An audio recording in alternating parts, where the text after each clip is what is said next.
Am I enough? That's the question you never say out loud. But it's the one running in the background. Every time you scroll through your feed, every time someone else gets the thing you wanted, every time you lie in bed at night replaying everything you didn't do right. And the scary part? Most people spend their entire lives never actually answering it. Where does it start? Let's go back, way back. Research shows that between the ages of 3 and 6, a child's self-concept develops rapidly, and it's heavily shaped by early experiences with their caregivers.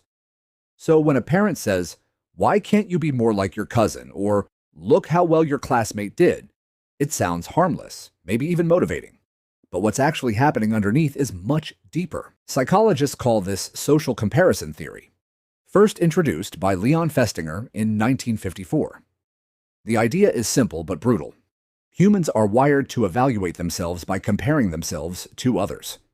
And when parents do this to their kids constantly, those kids grow up with a deeply internalized habit of measuring their worth against everyone around them. That lesson doesn't stay in childhood.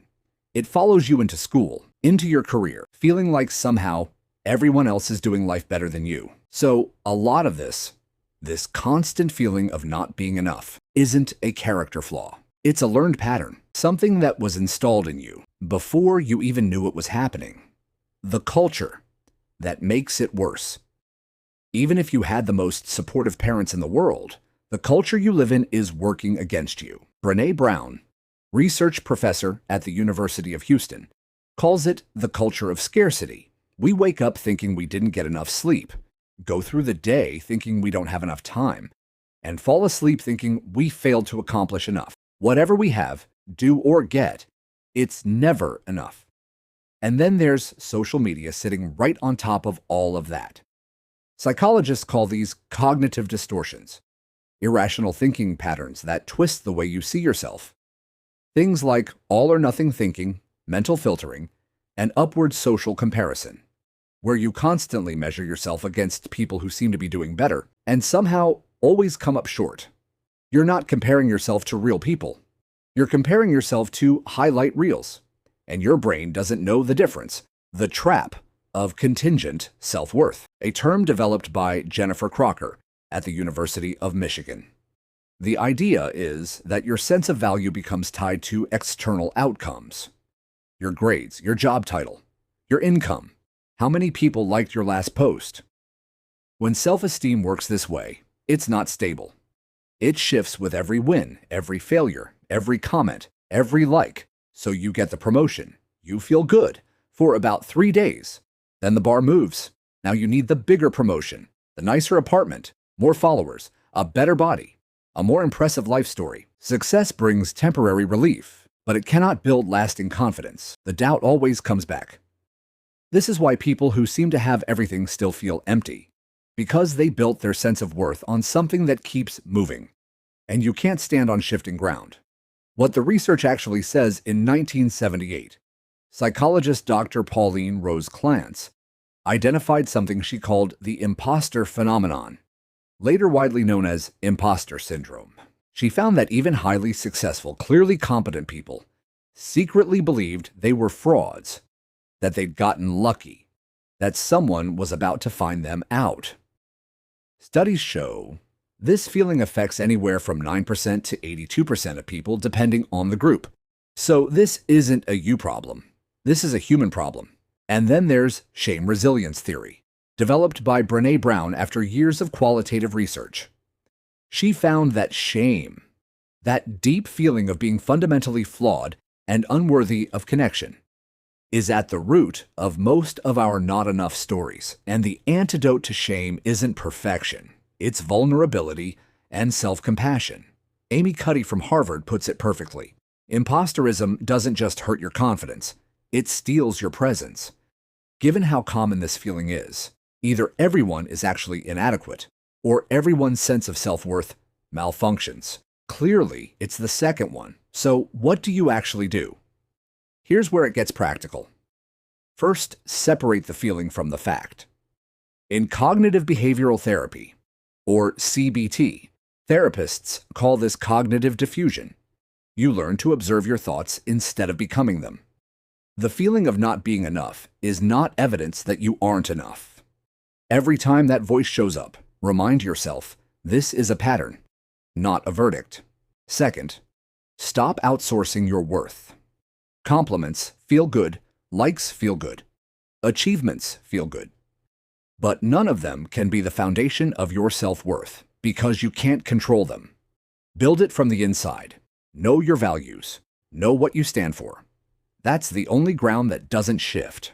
Third, catch the comparison trap early. The next time you open Instagram and feel that familiar sinking feeling, pause.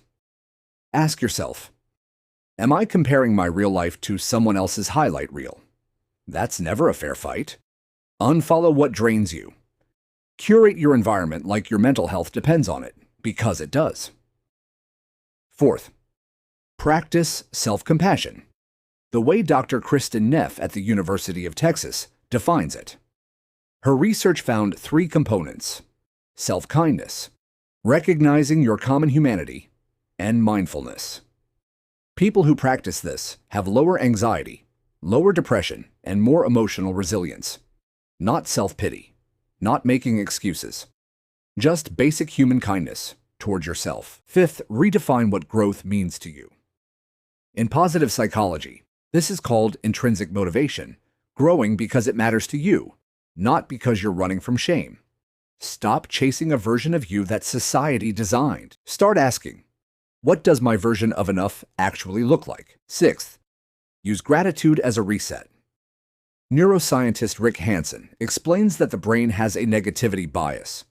It registers bad experiences like Velcro and good ones like Teflon.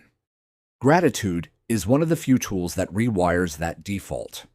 Not toxic positivity, just a deliberate pause every day to notice what's already working. Seventh, make a decision.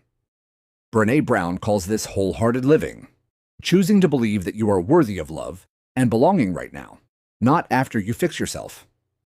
The way out of never enough isn't to get more. The opposite of scarcity isn't abundance. It's simply enough. And that starts not with a feeling, but with a decision. A decision that who you are right now, today, with everything you have and everything you don't, is already enough. Research confirms it. Self-worth isn't about what you do. It's about who you are. And who you are has never needed to be fixed. It just needed to be seen. By you. First, you were never behind. You were never a fraud. You were just a human being, doing your best, inside a system that forgot to tell you that your best was always enough. Quick recap. Everything we covered today, feeling not enough, is a learned pattern rooted in social comparison theory, not a personal flaw. Childhood comparisons from parents wire the brain for self-doubt. The culture of scarcity and social media fuel cognitive distortions that make it worse. Contingent self-worth means tying your value to performance, and no achievement will ever be enough. Impostor syndrome affects up to 82% of people. You are not alone. CBT teaches us to separate the feeling from the fact. Thoughts are not verdicts. Stop outsourcing your worth to external validation. Catch the comparison trap before it catches you. Practice self-compassion. The way Kristen Neff defines it: kindness, common humanity, mindfulness. Shift from external to intrinsic motivation. Grow for yourself, not from shame. Use gratitude to fight the brain's natural negativity. Bias wholehearted living. Being enough is not a feeling you wait for. It's a decision you make. If this hits something real for you, subscribe. Every week we go deep on psychology, mindset, and the stuff nobody taught you in school, but probably should have. Hit that subscribe button, turn on the bell, and let's keep figuring this out together.